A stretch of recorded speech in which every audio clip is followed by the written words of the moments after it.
In today's video, I'm going to be giving you my main card predictions for UFC 301. Hopping into the first fight, we have Paul Craig versus Caio Borralho. And Paul Craig is a dead man walking. I really don't see a way Paul Craig can get this done unless Caio has Michael Chandler level fight IQ and decides to hang in Paul Craig's guard. Because we all know Paul Craig has world-class level jiu-jitsu, who has actually submitted some top-level light heavyweights in Jamal Hill and Magomed Ankalaev. But on the feet, he is god-awful. And I see Borralho getting this done by first round knockout. And for the second fight, we have Michael Pereira versus Ior Potieria. Potieria is a huge underdog going into this fight. For good reasons too, because Michael Pereira has been looking amazing at middleweight. He was huge for the welterweight division. I'm surprised he even made weight. But something that I don't see a lot of people mentioning is how good Potieria looked in his last fight against Robert Bricek. He put on a great performance, and I would actually recommend to go and watch that fight. But with that being said, I think the grappling is going to be a bit too much for Potieria, and I have Pereira by second round submission.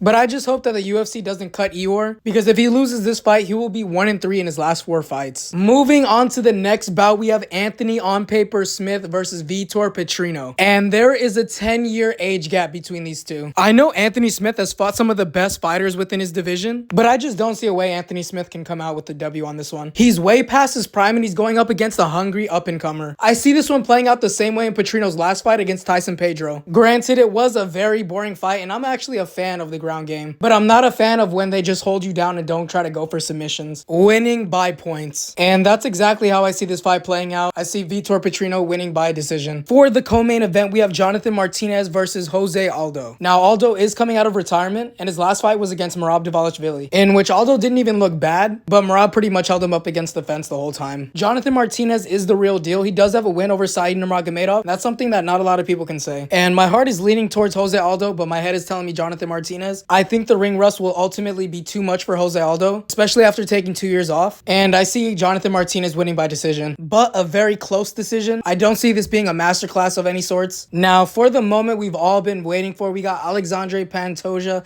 versus Steve Erceg. And I'm actually really looking forward to seeing this fight. And on the feet, it is clear that Steve Erceg is way more technically skilled than Alexandre Pantoja. But with that being said, I think Pantoja has a clear grappling advantage. And I believe Pantoja will definitely be able to take advantage of this, mixing up his dirty boxing with his takedowns. And we really don't have much to go off of regarding Steve Erceg's skill set, at least in the UFC, because he does only have 3 fights. And I know Erceg's boxing is slick, but I don't think he'll be able to knock Pantoja out. If Davidson Figueiredo wasn't able to do it, I don't think any flyweight will be able to. And I ultimately have Pantoja by decision. I can also see a submission as well. But that's all I have for today's video. Let me know your thoughts and picks in the comment section down below.